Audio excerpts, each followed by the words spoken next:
നമസ്കാരം, എല്ലാവർക്കും പ്രവാസി മലയാളിയിലേക്ക് സ്വാഗതം. ഇനി കീശ കീറാതെ പ്രവാസികൾക്ക് യാത്ര ചെയ്യാം. ഉത്സവ സീസൺ പ്രമാണിച്ച് എയർ ഇന്ത്യ എക്സ്പ്രസ് അടക്കമുള്ള വിമാന കമ്പനികൾ പ്രവാസികളെ ലക്ഷ്യമിട്ട കുത്തനെ നിരക്ക് വർദ്ധിപ്പിച്ചിരുന്നു. പലരും ഇത്തവണ നാട്ടിലെത്തിയത് ഭീമമായ തുക മുടക്കിയാണ്. എന്നാൽ തിരികെ മടങ്ങാനും ഇത്രയും തുക മുടക്കേണ്ടി വരുമെന്നുള്ള പ്രവാസികളുടെ ആശങ്കയ്ക്ക് അല്പം ആശ്വാസമേകുന്ന വാർത്തയാണ് പുറത്തു വന്നുകൊണ്ടിരിക്കുന്നത്. വിദ്യാലയങ്ങളിലെ ശൈത്യകാല അവധിയും ക്രിസ്മസും മുന്നിൽ കണ്ട് നാട്ടിലെത്തിയ പ്രവാസികളുടെ മടക്കയാത്രയ്ക്ക് ആശ്വാസമേകി വിമാന നിരക്ക് കുറച്ചിരിക്കുകയാണ് കമ്പനികൾ. കഴിഞ്ഞ ദിവസങ്ങളിൽ കുത്തനെ വർദ്ധിപ്പിച്ച വിമാനയാത്രാ നിരക്കാണ് ഇപ്പോൾ പകുതിയോളമായി കുറച്ചത്. ക്രിസ്മസ് ആഘോഷത്തിനായി നാട്ടിൽ പോയവർ തിരികെ വരുന്നതും പ്രതീക്ഷിച്ച് ഡിസംബർ 26 മുതൽ ഉയർന്ന നിരക്കാണ് ആഴ്ചകൾക്ക് മുന്നേ വിമാന കമ്പനികൾ ഈടാക്കിയിരുന്നത്. 1000 ദിർഹമിന് മുകളിലേക്കായിരുന്നു മുഴുവൻ വിമാന കമ്പനികളും ടിക്കറ്റിന് ഈടാക്കിയിരുന്നത്. എന്നാൽ എയർ ഇന്ത്യ എക്സ്പ്രസ് അടക്കമുള്ള വിമാന കമ്പനികൾ അടുത്ത ദിവസങ്ങളിൽ 570 ദിർഹം മുതൽ കോഴിക്കോട്, കൊച്ചി എന്നിവിടങ്ങളിൽ നിന്നും ഷാർജയിലേക്കും ദുബായിലേക്കും ടിക്കറ്റുകൾ ലഭ്യമാക്കി തുടങ്ങി. ആഴ്ചകൾക്ക് മുന്നേ ഇതേ വിമാനങ്ങളിൽ യാത്ര ചെയ്യാൻ മുൻകൂട്ടി ടിക്കറ്റ് എടുത്ത പലരും ഉയർന്ന നിരക്കിൽ ടിക്കറ്റ് എടുത്തവരാണ്. ഡിസംബർ 29, 30, 31 ദിവസങ്ങളിൽ 575 ദിർഹം മുതൽ നിരക്ക് ഏർപ്പെടുത്തിയിട്ടുണ്ട്.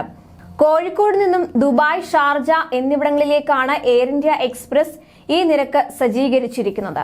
അതേസമയം ഡിസംബർ 29 കണ്ണൂരിൽ നിന്ന് ഷാർജയിലേക്ക് 500 ദിർഹമിന് താഴെ നൽകിയാൽ ടിക്കറ്റുകൾ ലഭ്യമായിരുന്നു. കൊച്ചി, തിരുവനന്തപുരം എന്നിവിടങ്ങളിൽ നിന്ന് 800 ദിർഹം മുതൽ ടിക്കറ്റുകൾ ലഭ്യമാണ്. എന്നാൽ ജനുവരി 1 മുതൽ ടിക്കറ്റ് നിരക്ക് വീണ്ടും 1000 കടക്കുന്നുണ്ട്. കൊച്ചിയിൽ നിന്നും തിരുവനന്തപുരത്ത് നിന്നും 1050 ദിർഹം നൽകിയാൽ നിലവിൽ ജനുവരി ആദ്യ ദിനങ്ങളിൽ ടിക്കറ്റുകൾ ലഭ്യമാണ്. ഈ റൂട്ടുകളിൽ ഈ സമയത്ത് ആഴ്ചകൾക്ക് മുന്നേ 1500 ദിർഹമിന് മുകളിലായിരുന്നു വിവിധ വിമാന കമ്പനികൾ ഈടാക്കിയിരുന്നത്. കോഴിക്കോട് നിന്നും കണ്ണൂരിൽ നിന്നും UAE-യിലെ വിവിധ വിമാനത്താവളങ്ങളിലേക്ക് വരും ദിവസങ്ങളിൽ സർവീസ് നടത്തുന്ന വിമാനങ്ങളിൽ ടിക്കറ്റുകൾ കാര്യമായി വിറ്റുപോയിട്ടില്ല എന്നാണ് കേരളത്തിലെ വിവിധ ട്രാവൽ ഏജൻസികൾ പറയുന്നത്. അതിനാൽ തന്നെ വരും ദിവസങ്ങളിൽ ടിക്കറ്റ് നിരക്ക് ഇനിയും കുറയുമെന്നാണ് ഇവർ പറയുന്നത്. അതേസമയം ശൈത്യകാല അവധിക്ക് ശേഷം UAE-യിലെ സ്കൂളുകൾ തുറക്കുന്നത് ജനുവരി 2-നാണ്. ജനുവരി ആദ്യ വാരവും കേരളത്തിൽ നിന്ന് UAE-യിലേക്ക് ഉയർന്ന നിരക്കാണ് ഈടാക്കിയിരുന്നത്. ജനുവരി ആദ്യ വാരം കേരളത്തിൽ നിന്നും UAE-യിലേക്ക് 1500 ദിർഹമിന് മുകളിലായിരുന്നു വിവിധ വിമാന കമ്പനികൾ ആഴ്ചയ്ക്ക് മുന്നേ ഈടാക്കിയിരുന്നത്. അതും ഈ അടുത്ത ദിവസങ്ങളിൽ 1000 മുതൽ 1200 ദിർഹമായി കുറച്ചിരിക്കുകയാണ്.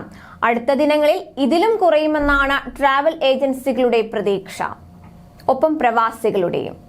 കൂടുതൽ പ്രവാസി വാർത്തകൾക്കായി ഈ ചാനൽ സബ്സ്ക്രൈബ് ചെയ്യുക.